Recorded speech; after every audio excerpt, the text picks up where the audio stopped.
It's the most conservative court we've had in probably a century, and they are feeling their oats, and they are eager to take charge and move things in the direction that they think are best in the country. And the coming term will be a very big deal with affirmative action, with two really important election cases. So its next term is going to be a blockbuster too. The last thing before we go tonight, in Pete we trust. And we are very sad to see our dear friend Pete Williams will not be here to cover the Supreme Court's next term this fall. After nearly 30 years with NBC News, the longtime and most extraordinary justice correspondent is retiring today. We will miss Pete's superb reporting and his brilliant insight. My colleague Hallie Jackson has a look back at his extraordinary career.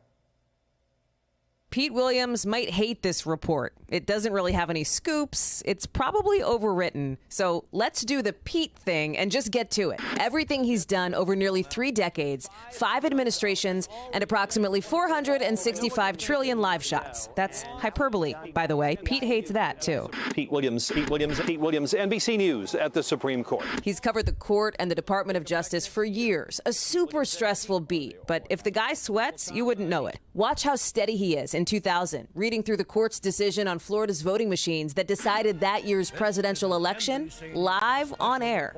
If there is no room for a recount, this election is over for Vice President Al Gore. And that's effectively what you're saying. I see nothing that in any way is incompatible with that, Tom. It did take Pete a couple decades to get to the nightly news after starting off in the 70s in Casper, Wyoming, doing local TV and radio.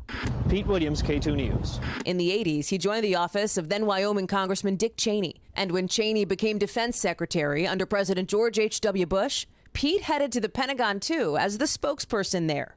Okay, let's see. Good afternoon. I do have a few announcements for you. He shifted back to news, joining NBC in 1993. And by 2012, he'd hit legend status with this moment, getting the court's decision on the Affordable Care Act right. The bottom line here is the Supreme Court has upheld the health care case. That's after other outlets had incorrectly reported the opposite. The next year, Pete taught another master class in accuracy during the hunt for one of the Boston Marathon bombers. Several law enforcement officials have confirmed for us now that he is alive. He is in custody. Unbelievable, as one said who's been following this. Even former President Obama noticed how good Pete was. And that's what great journalism is, and that's what great journalists do. And that's why, for example, Pete Williams' new nickname around the NBC newsroom is Big Papi.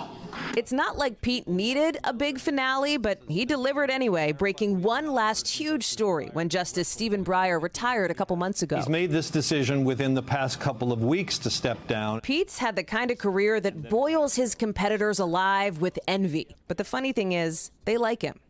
Everyone does. Because even more than what Pete's done is who he is. Kind and helpful and smart, intimidatingly smart, but he never makes a big thing about it.